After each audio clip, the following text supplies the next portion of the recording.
not necessarily news, but if you're planning on playing Diablo today, good luck. Blizzard has said they're currently being DDoSed. They even have an error message in game when you're trying to connect that says that we are currently experiencing a DDoS attack, which may result in high latency and disconnections for some players. We are actively working to mitigate this issue. Do we know what earned this on? Has any group or organization claimed? I don't know. What's going on? I have not seen. Seems like a very strange time. Yeah. I have really seen major it, happening. And Co, you might have seen this as well.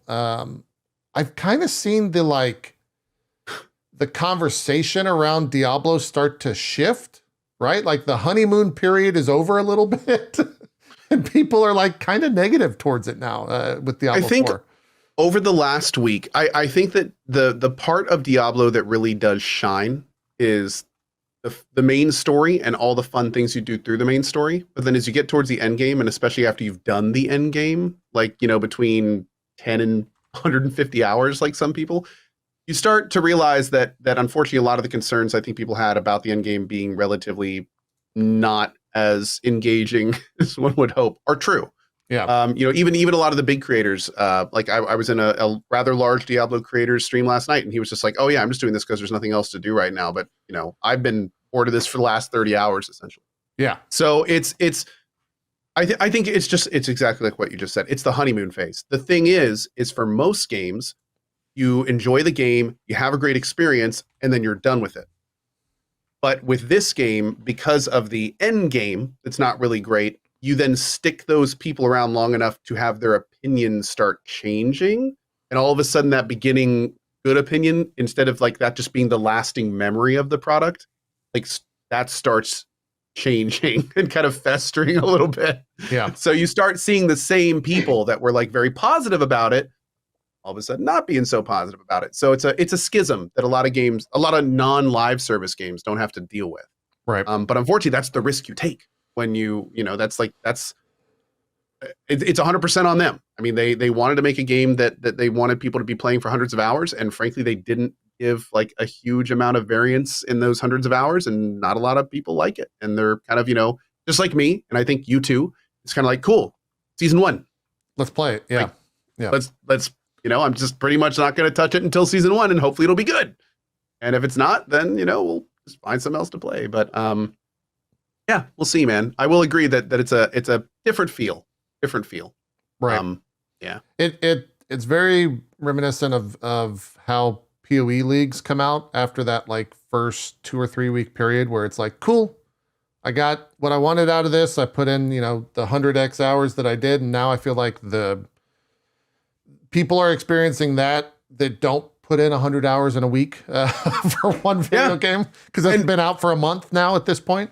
And it's interesting because PoE has started to exemplify that. And it's almost like every league, we see it more and more, where it's like, there's like this baseline 10%, and then it explodes up to like 90+% for like a week.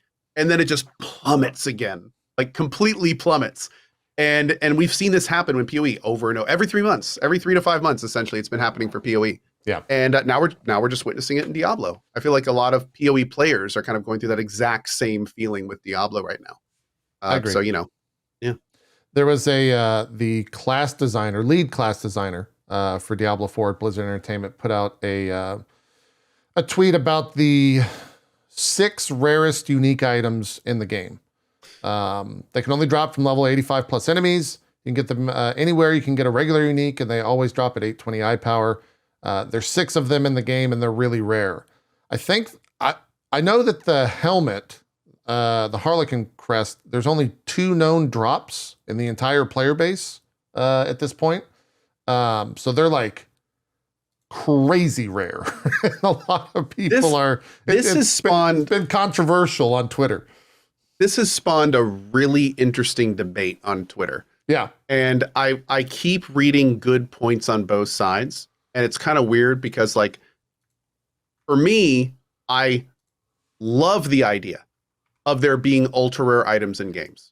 I love it. I think that's phenomenal. I mean, the items, these six things are like incredible. I love that idea. I think it's great. I'm sold on ultra rare items. But at the same time, I totally understand when people are like, why do you put things in like this that are unattainable? And more importantly, can completely, like, they're build defining in some cases. And it's kind of like, and then put those in competition, you know, and put those in the same pool as all the other people that are working towards it. They're unfarmable. That's the key word. They're unfarmable. You can't targetedly, just pretty much unlike most other items in the game, there's like no real way to work towards them. It's literally just, you get 1 out of 100,000 plus drops, like you get lucky. So it's a weird situation, and you'll find a lot of different opinions on if that's an okay thing. Yeah, I'm personally in the boat. I still think at the end of the day, I like them.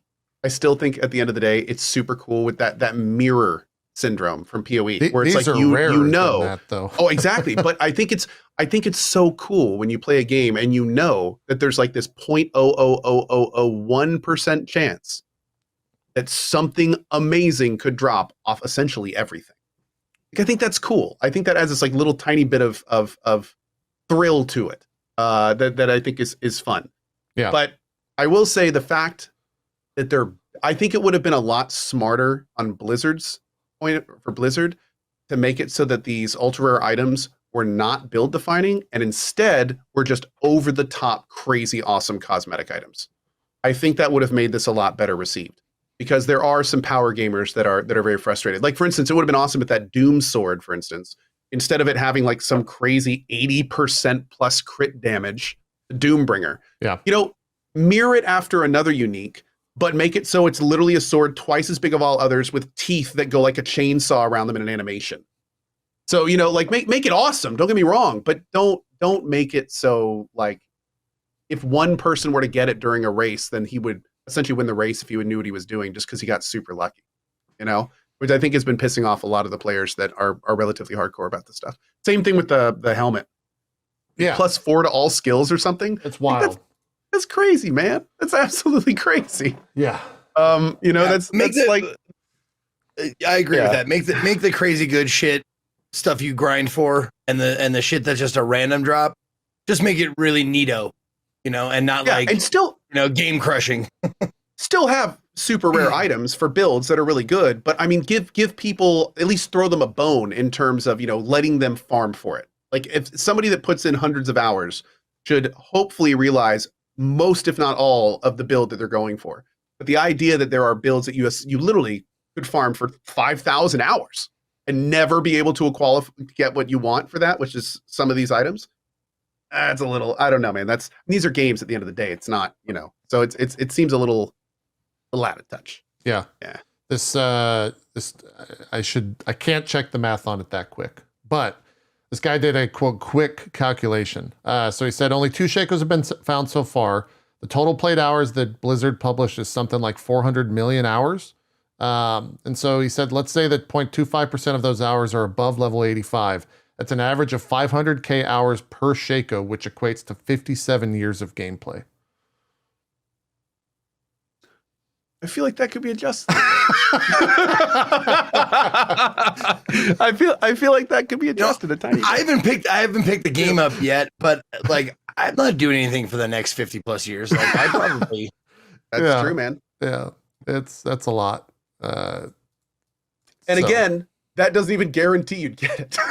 That's just like an average. So it's like, there's a chance that you would play that long and just still never see it at that drop rate. I think too, the number that I always saw, and I'm seeing it in chat right now, for a mirror in Path of Exile was around 20,000 hours is what you can expect. So it's much lower. But here's the thing though, and this is a huge difference and why I don't think this is comparable. A mirror is a general item that any class could use for a specific thing.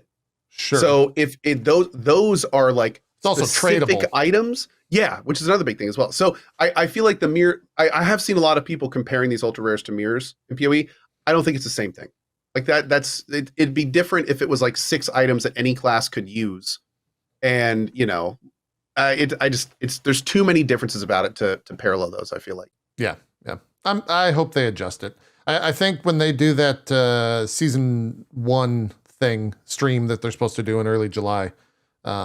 Hopefully they come out of that or go into that with a lot of these questions somewhat answered and changes for season 1.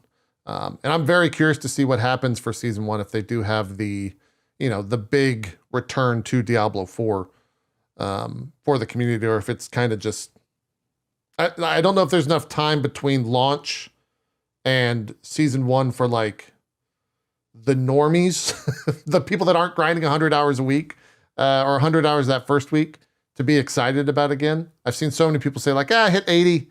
I'm good. I'm going to put the game down for a while. There's a lot of other stuff I want to play right now. I'm not going to even get 80 to it. Yeah. I did. A lot of them, maybe 50, 60 is a better number. I finished the story. What's the average for finishing the story? Average level? 50-ish, probably. 50, 60-ish. Oh, really? Okay. Yeah. Something like that. They did say last Fireside at the, I think it was Pez, the community manager, said that the majority of the people in the game haven't finished the campaign yet. Like a large majority of the player base have not finished it yet. So, yeah, we'll see. It will be interesting because anytime you do a game that is not designed to be beaten, essentially, you then split your community into, just like any MMO, the eternal debate of casuals versus tryhards. And then you have to figure out the proper way to make both parties happy. And unfortunately, many mechanics do not work. They swing. Many mechanics are either or, not and. So it's going to, just like you said, I'm super interested to see in season 1 how they're going to cater to those two groups and what sacrifices they're going to make, because there's always sacrifices. Right. One group is always going to have to get the short end of that stick. So it's going to be interesting to see which path they take. Yeah. We will find out at the end of July or whenever it launches with season 1.